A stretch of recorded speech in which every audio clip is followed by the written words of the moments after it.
आज हमारे इस खास कार्यक्रम में हमारे साथ हैं गुना जिले का जाना माना युवा चेहरा, गुना जिले के भारतीय जनता पार्टी के जिला महामंत्री रुद्रदेव सिंह जी, जो अपने बयानों के कारण ज़्यादातर सुर्खियों में रहते हैं।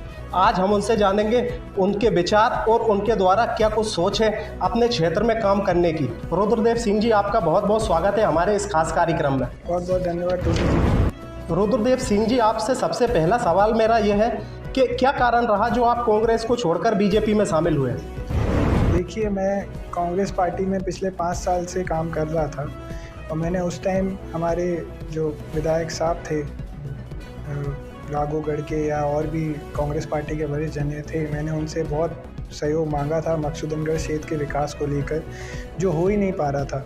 जो आज आप देख रहे हैं जितने विकास कार्य हो रहे हैं, आज आप मेरा इंटरव्यू ले रहे हैं तो शायद आपको भी दिख रहा होगा कि विकास कार्य हो रहे हैं, तभी आप यहाँ मौजूद हैं। वो विकास कार्य सिर्फ भाजपा सरकार ही करा सकती है और हम जिनकी जो महाराज साहब हैं ज्योतिरादित्य सिंधिया जी हमारे कैबिनेट मिनिस्टर हैं, उनकी छत्र छाया में ही ये सब काम हो सकते थे, इसलिए मैंने भाजपा का दामन थामा है। जब आप कांग्रेस पार्टी को छोड़ रहे थे तो क्या पार्टी के पदाधिकारियों ने आपसे संपर्क नहीं किया, आपको रोकने की कोशिश नहीं की? मुझे कोशिश की गई थी, मुझे बहुत वरिष्ठ जनों के कॉल आए थे, लेकिन एक बार जब आपका मन किसी पार्टी से या किसी व्यक्ति से भंग हो जाता है तो आप वहाँ पर रहना उचित नहीं होता है। पहले आपने चांचौड़ा विधायक लक्ष्मण सिंह जी के लिए चुनाव में प्रचार किया, ऐसा क्या कारण रहा जो आज आप बीजेपी में शामिल हो गए? देखिए, मैं सिर्फ किसी का नाम नहीं लेना चाहता हूँ, लेकिन यहाँ के जो कांग्रेसी हैं उनका एक ही मंत्र है कि पहले इज्जत दो, मतलब वो आपको इतना आपके घर आ जाएंगे, आपसे बहुत प्यार से बात करेंगे, लोग प्रभावित हो जाएंगे, अरे हमारे घर आए, फिर इनसे वोट लो और फिर इन्हें इनके हाथ पे छोड़ दो। उनका यही तरीका होता है कि आपको खूब इज्जत देंगे, आपके काम जैसे ही हो रहा होगा चुनाव आपके लिए खूब आएंगे, बैठेंगे, फिर आपका फ़ायदा उठा के आपके वोट लेके फिर आपसे दूर हो जाएंगे। ये क्षेत्र का एक एक इंसान बहुत अच्छी तरह समझता है कि कांग्रेसियों की यही मंशा है यहाँ पर। एक हाल ही में मामला निकलकर सामने आया है, मकसूदनगढ़ में 2 प्रतिमाएं लगने जा रही हैं जो पूरे ज़िले में चर्चा का विषय बनी हुई हैं। आखिर क्या मामला है, ये थोड़ा विस्तार से हमारे दर्शकों को बताएंगे आप?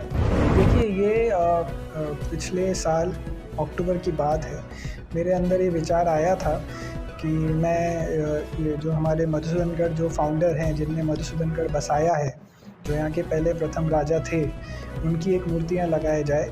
और दूसरा, मैं बहुत सालों से ये सोच रहा था कि हमारे जो पूर्व केंद्र मंत्री है स्वर्गीय महाराज साहब माधवराव सिंधिया जी, उनकी एक प्रतिभा लगाया जाए, क्योंकि उनने बहुत सिंधिया परिवार ने जितना गुना को दिया है, मुझे नहीं लगता उतना किसी और ने दिया होगा। आप कभी गुना में भी जाएंगे तो उनने बहुत कुछ गुना के वासियों को दिया है, चाहे वो रोड को लेकर हो, चाहे आपकी AB रोड जो दिख रही है आज, वो सौगात भी महाराज साहब ने ही दी है। तो ऐसे करके मैंने उनकी एक प्रतिभा लगाने के लिए अपने निजी खर्चे पे मैंने दोनों प्रतिभा लगाने के लिए 2021 में मैंने अक्टूबर को एक पत्र लिखा था और इसमें मूर्तियां बनके भी तैयार हो गई थी।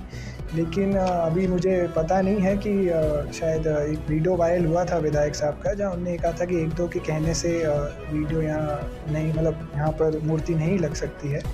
लेकिन मैं उन्हें स्पष्ट कर देता हूँ कि उनका जो एक बयान था महाराणा प्रताप जी की मूर्ति लगाना, रानी लक्ष्मी जी का लगाना, मैं भी उसमें भागीदारी बनना चाहूँगा अगर वो ये काम कर रहे हैं तो। क्योंकि अगर हमारे पूर्वज की अगर यहाँ कोई मूर्ति लगा रहा हो और वो उसका विरोध कर रहा हो तो लोग अपने आप समझ जाएंगे कि ये सही बात नहीं है। एक और सोशल मीडिया पर मामला निकलकर सामने आया था कि आप महाराणा प्रताप जी की प्रतिमा का लगाने पर विरोध कर रहे हैं, क्या मामला है वो? नहीं, ऐसा कुछ भी नहीं है। महाराणा प्रताप जी हमारे पूर्वज हैं और मेरे पास फ़ोन आए थे, मैंने 2-3 लोगों से डिस्कस भी किया था। अब विधायक साहब मूर्ति लगा रहे हैं, वो लगाएं नहीं लगाएं उसका तो मुझे नहीं पता, लेकिन 5-6 महीनों के अंदर महाराणा प्रताप जी की मूर्ति भी मधुसूदनगढ़ में स्थापित हो जाएगी। आप हमेशा से कहते आए हो कि मुझे मकसूदनगढ़ के लिए बहुत कुछ काम करना है, ऐसे कौन कौन से काम हैं जिनसे मकसूदनगढ़ की जनता को फ़ायदा होगा जो आप सोचकर बैठे हो? देखिए, सबसे पहला काम जो है वो यही है कि यहाँ पर जो गौशाला की सबसे बड़ी समस्या है वो यहाँ पर बनना है, बस स्टैंड की समस्या है वो यहाँ पर बनना है, हमारे युवा लोगों के लिए खेल कूदने की कोई जगह नहीं है, आज कोई भी ग्राउंड नहीं है, उसके भी हम लोग प्रयास कर रहे हैं कि यहाँ कहीं ज़मीन हो तो उनके खेल कूद की व्यवस्था हो जाए। हमारा जो किला है वहाँ बहुत सारे देवता हैं, विरासतें हैं। आपका जितने भी त्यौहार आते हैं, चाहे रामनवमी हो, चाहे आपकी महाशिवरात्रि हो, पूरा क्षेत्र की जनता किले पर जाती है, जिसकी सीढ़ियाँ और सड़क तक बन नहीं पाई थी। लेकिन आज महाराज साहब ज्योतिरादित्य सिंधिया जी के प्रयासों से ये बहुत जल्द वहाँ पर काम शुरू हो जाएंगे। बहुत से लोग बोलते हैं कि भारतीय जनता पार्टी ने मकसूदनगढ़ में क्या किया। मैं आपसे जानना चाहूँगा, आप बताएं कि आखिर मकसूदनगढ़ में भारतीय जनता पार्टी ने कौन कौन से काम कराए हैं जिनसे जनता को फ़ायदा हुआ है। देखिए, मकसूदनगढ़ में जितना काम भारतीय जनता पार्टी ने किया है, मुझे लगता है कि और किसी पार्टी ने किया हो, और मेरा इशारा तो आप समझ ही रहे होंगे। अब आप देखिए, यहाँ पर तहसील बनी, आज वो सबसे बड़ी चीज़ है जो भारतीय जनता पार्टी ने क्षेत्र को दी। यहाँ पर नल जल जो योजना शुरू हो रही है, वो जो हो चुकी है, शायद सबके घरों में नल लग चुके हैं, वो भारतीय जनता पार्टी की देन है। यहाँ जो हमारे किले की सड़क जो ऊपर तक जाने की है, उसका पूरा आप देखिए पेपर वर्क्स हो चुके हैं, 2-1 महीने में काम शुरू होने वाला है, वो भारतीय जनता पार्टी की देन है। और भारतीय जनता पार्टी ने बहुत ही अन्य प्रकारों से इस क्षेत्र को बहुत कुछ विकास कार्य पे वो लोग लाए हैं। मकसूदनगढ़ के बीच बाजार में कृषि उपज मंडी है, जिससे आए दिन नगर में जाम लग जाता है और नगर वासियों को काफ़ी परेशानी का सामना करना पड़ता है। इस पे आप क्या कहना चाहेंगे? देखिए, मधुसूदनगढ़ जो मंडी है उसके शिफ्टिंग का काम धीरे धीरे शुरू हो रहा है। पेपर वर्क्स में थोड़ा सा टाइम लगता है, आप भी समझते होंगे ये चीज़, लेकिन महाराज साहब ज्योतिरादित्य सिंधिया जी के आशीर्वाद से बहुत जल्दी मंडी बाहर शिफ्ट हो जाएगी, जिससे यहाँ के लोगों को जो एक ट्रैफिक जैम आनी आती है उससे निजात मिल जाएगी। क्षेत्र के लोगों में एक और चर्चा का विषय बना हुआ है, क्या आपके कोई आने वाले चुनाव में बड़े स्तर के चुनाव लड़ने की तैयारी की जा रही है? नहीं, ऐसा कुछ भी नहीं है। मैं पहले दिन से कह रहा हूँ, जब से मैंने भारतीय जनता पार्टी ज्वाइन करी है, कि मेरा सबसे पहला जो फोकस है वो क्षेत्र के विकास कार्यों को लेकर है। और मेरे जो भाजपा के जितने लोग हैं, जितने कार्यकर्ता हैं, हम सब मिलके मकसूदनगढ़ को पहले एक विकास जितने होने चाहिए उस पर हमारा पहला फोकस है। और इसके अलावा हमारा चुनाव से अभी मेरा तो कोई लेना देना नहीं है। एक और मैं आपसे बात जानना चाहूँगा, जब भी आप ट्वीट करते हो या आप कुछ काम करते हो तो पूरे राजनीति में चर्चा का विषय वो काम बन जाता है, वो ट्वीट बन जाता है। इस पर आप क्या कहना चाहोगे? ये तो आज पहली बार मैं सुन रहा हूँ। होता ये है कि क्या होता है, कभी कभी लोगों को जगाने के लिए आपको ट्वीट करना पड़ता है, लेकिन बुरा तब लगता है कि आप उस काम में कहीं ना कहीं रोक लगाने की कोशिश करते हैं। जैसे अभी का ही उदाहरण देख लीजिए, बस स्टैंड के टाइम पे भी बहुत सारा दिक्कतें आई। आप कुछ भी यहाँ पर जो भी विकास कार्य करते हैं या कोई मैं ट्वीट करता हूँ तो उस पर वो लोग होल्ड लेने की कोशिश में उसको और काम तेज़ी से कर लेते हैं। तो ये तो अच्छा है, अगर उसमें मकसूदनगढ़ का विकास हो रहा है तो मैं ट्वीट करता रहूँगा। गुना जिले में आपको सिंधिया जी के बहुत करीबियों में माना जाता है, इस पे आप क्या कहना चाहेंगे? नहीं, सिंधिया परिवार जितने लेट महाराज साहब हो, राजमाता साहब हो, हमारे कैबिनेट मिनिस्टर अभी ज्योतिरादित्य सिंधिया जी महाराज साहब हो, इन लोग का हमेशा से जुड़ाव गुना से रहा है। आज ईबी रोड हो या गुना में और भी विकास कार्य हैं, ये सिर्फ महाराज साहब की देन की वजह से ही हुआ है। तो इसमें कोई एक पर्सन उनका खास नहीं है, पूरा गुना जिला का एक एक इंसान, एक एक कार्यकर्ता भाजपा का उनसे डायरेक्टली सीधे जुड़ा हुआ है, और हम सब उनके छत्र छाया में लोगों के विकास कार्य कर पा रहे हैं।